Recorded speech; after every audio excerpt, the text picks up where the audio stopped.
Ayubowan, Vanakkam. I'm Vayoni Dimel. This is Boston Lanka News, bringing you news, views and entertainment from Boston and USA. Rajiva Wijesinghe is a scholar, political analyst and a writer. He headed the Peace Secretariat from 2007 to 2009 and became a member of the Parliament on the national list of the United People's Freedom Alliance. Professor Rajiva Wijesinghe joins with Boston Lanka. Professor Wijesinghe, now President Rajapaksa announced at the May Day rally that the elections to the Northern Provincial Council would be held in September. In a way, it's an acknowledgement that the 13th Amendment would stay.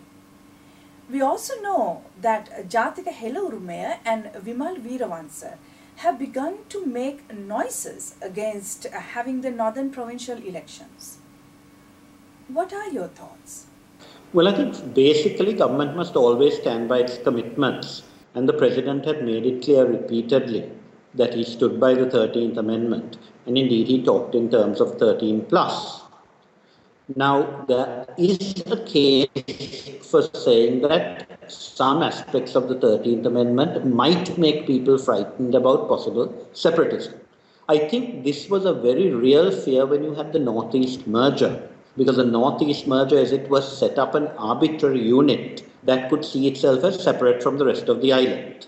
But I think once the merger was abolished, and the merger should never have in fact happened in the first place, I think that fear went. Now there are some elements in the provincial councils, as I said, that could cause security concerns, but those are easily got over by amending, if necessary, some provisions while taking into account the fears of all communities. You can't satisfy the demands or the desires of everybody, but you can try to assuage the fears. So I think the fear of separatism is something that we need to assuage and make sure it cannot happen.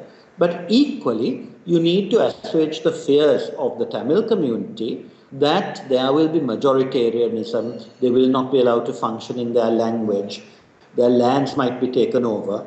All those need to be assuaged. I think the Provincial Council is the best unit for that, but at the same time, we should be moving to greater empowerment of the people, and this is something that the President has put in his Chintanaya, of empowering grassroots as well by giving much more decision-making powers on the things that affect the day-to-day lives of people to local government institutions. I'm very glad that the President has made it very clear that he's not going to abandon commitments he's made, because it was because of that that the animosity is developed so many times over the last 40 years.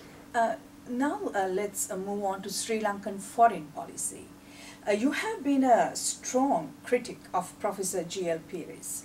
In fact, there was a media report about you asking Dr. Jaila Jayawardena to move a motion to replace Professor Pires and appoint Dr. Dayan Dayathiraka as the foreign minister. What's wrong with Sri Lankan foreign policy? Why you want Professor Pires to be replaced? Well, I should say that first I was teasing Jalak more than anything because they keep doing silly things and I think they should be more constructive. For instance, today they moved a vote of no confidence in one of the best ministers in the government. Utterly stupid thing to do. Dylan Pereira, who works very hard. The foreign ministry really has no policy. That's the problem. For instance, they sack people at the drop of a hat. Tamara Kuranaga, who was fulfilling what I would call traditional SLFP foreign policy, which is what the president stands for, which is non-alignment, where we are positive about everybody but negative about nobody, was completely reduced. And after we lost the vote in Geneva because of completely bad handling of all agencies, Tamara was sacked. And then some people in the foreign ministry began, as I put it, to dance on the graves of Diana and Tamara, saying it's all their fault for alienating the West. The problem is the West has its own agendas. And we all know that. That doesn't mean that we should reject everything the West says, because I think things like human rights are important for our people. But allegations of things like war crimes are complete nonsense, and we should deal with those firmly. We, on the one hand, keep saying, the foreign minister people do this in particular, rushing to say we must, assuage the West, and this is now the latest line. that people are saying, why don't we encourage the West to treat us as a possible defense hub? Now that's absurd, because we have to recognize that China, which did a lot for us, cannot be rejected. I'm certainly against the alternative to what I would call the mad foreign ministry idea of going totally with the West.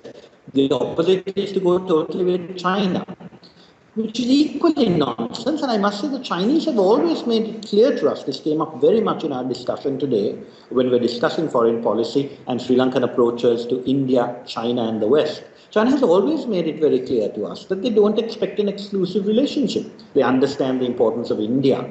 And it is completely mad of people in Sri Lanka to think that China would want us to quarrel with India on their behalf. Unfortunately, there are people in the foreign ministry who still hanker after what I call the Jawats and the mistakes of the 80s, when they fought with India on the assumption that America would back them.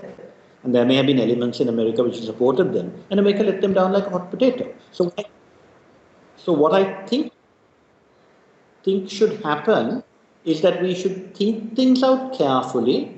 We should discuss things in think tanks and achieve a policy that is consistent. We should also brief the president properly. Dan Jalika was telling us today about an incident that happened in 2011 when Karan Singh, who is a special envoy of the Indian government, had given Minister of Education certain suggestions on how Sri Lanka could help India to help us. And what happened? The report was sent to the president saying that Dayan had taken the side of India against Sri Lanka, and the message was never given. We believe that sometimes some messages the Indians have given us are not conveyed by the foreign minister to the president. So, we were told a year and a half ago that everything was very fine with India, which was nonsense. Earlier this year, when Bob Blake had come on a very tough visit, I was told that the Americans are very happy with Sri Lanka. It was clear that he was not happy. Now, we need to be serious and not try to just always say things that will please other people. In a recent impeachment motion against C.J. Shirani Bandaranayake, you took a stand different from the government, and in fact, you thought the process was flawed. Could you explain? Well, very simply, I think justice must not only be done, but be seen to be done. And this is said in the Select Committee report. And justice will not seem to be done as far as the impeachment went. You see, as I have pointed out, there were several things wrong with the former Chief Justice. I had actually mentioned some of these in letters to the President, because when I was trying to do the Human Rights Action Plan, I got no support from her. I was suggesting that the judiciary needs rules, the way some women are treated, especially under vagrancy ordinance, inconsistent. And when I wrote, I just got no joy. She said, these are not my. And I said, the government must insist on controlling procedure in the courts. The independence of the judiciary means that their decisions must be independent, but they can't do what they like. And I used to keep recommending rules. But when she, as it were, was seen to do certain wrong things, and I have to say that on cope, I think her husband behaved at the best irresponsibly in his position. I think there should have been very clear investigations. Now, one of the points I made was that the standing order under which she was tried was a ridiculous standing order, and Ranil Wickremesinghe giggled and said, yes, what happened is we introduced half a standing order to control the former Chief Justice, and then we didn't introduce the other. Now, government should have realized that and made sure that there was a standing order under which her actions could have been investigated with high standards of proof. And I think there were terrible things like they didn't tell her they were going to call witnesses, and then they called them. And when I said to some of my colleagues, why did they do this? They said, oh, she was going to walk out anyway. I said, but you gave her a reason for walking out. So I think it was a ham-fisted exercise. I think it was unfortunate that it happened immediately after she gave a judgment on the Divinagama bill, which I think was a perfectly acceptable judgment. And later people in government said, no, it was okay, because she said, how do you amend it to make it passable? But the impression created, which I don't think was correct, was they want to get rid of her because of that. And I think you have to make sure that the position of Chief Justice is treated with respect, and she was not treated with respect. I think there are lots of things she did wrong that should have been properly investigated. A proper investigation would have actually, I think, encouraged her to resign. but the way they impeached him was wrong. Professor, we know that you are not only a scholar, but also an accomplished writer. In your book, The Limits of Love, you have written about Richard de Souza, and you write, "It would seem Richard did not die in vain. Because of him, the reign of terror has ended." Now, Professor, given the way the media people are facing threats these days, you really think the terror has ended? Well, I think you have to remember what many people have forgotten is some of the horrors Sri Lanka lived through. For instance, many people in Sri Lanka have forgotten what we lived through in terms of terrorism, all the way up to 2008. I was just discussing things like the central bank bomb. When I heard this, my sister came home covered in blood, but she was one of the lucky ones. So that type of horror happened, and we have to be grateful to the government for stopping it. Secondly, the death squads of the 1980s, you have to remember, were particularly horrendous. And although those stopped at that time, we still haven't had any even requests for accountability for what happened in those days. And that is what I call double standards. Now, I think, to me, what has happened in the last 5 or 6 years is that there have been certain abuses, and I've been the first to say that, it's disgraceful that things like the killing of Lasantha Wickrematunge have not been investigated. But I would prefer to adopt the approach of the civil rights movement, which didn't say this was done by government and we know that's why it's not investigated. I would suggest the approach should be, if the police are not able to follow up on things like that, there's something wrong with the police and we must acknowledge that. Now, I think, for instance, the latest lines, they talk about killings of journalists. But when I was head of the Peace Secretariat, I used to find things like killings of journalists, disappearances. The vast majority related to 2005-2006, which was a bad period because the LTT had been doing a lot of killing of Tamils who were not LTT. And when the balance changed, some of them started taking their revenge. Now, government's duty was to stop this, and by 2007 it had stopped. There's one very common story I tell is Human Rights Watch produced just before Geneva a magazine called, a glossy booklet called Disappearances in Sri Lanka. I think 97. But when I read through it, I said, hang on, 93 of these relate to 2006. There are only 3 in 2007. Now, 3 is 3 too many, but that is a big difference. And we brought things down. Now, once when I said this about journalists, 1 week later, Lasantha was killed. So that, almost negated everything I was saying, and we should look at that. But there is no such thing as media suppression in Sri Lanka. There is media intimidation.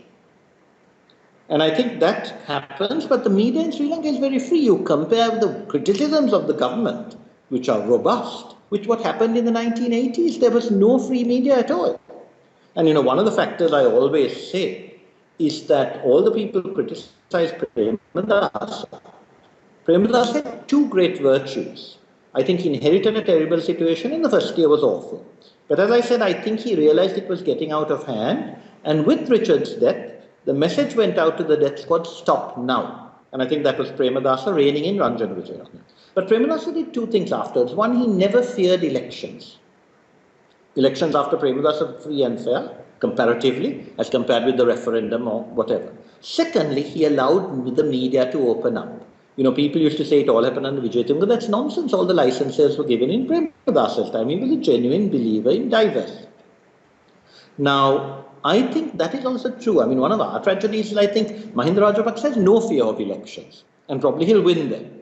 Unfortunately, he carries a lot of baggage, so that the parliamentarians insist on him having presidential elections early, so that he can carry them along with him.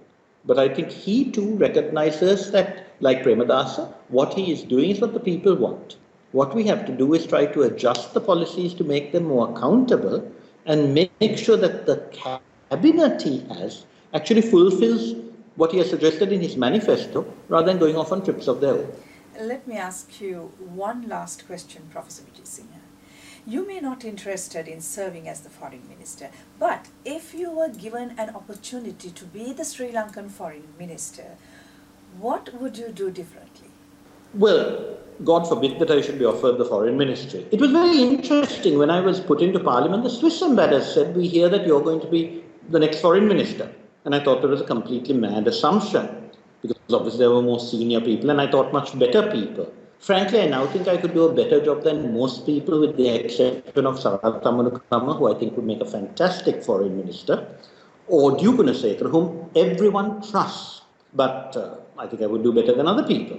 But that's not what I would like. What I would like to do is reconciliation, but apparently I was told that, some aspects have been considered, but I had too many enemies, chief of whom I have been told was Mr. Vimal Veeravansa, who has now attacked my educational activities.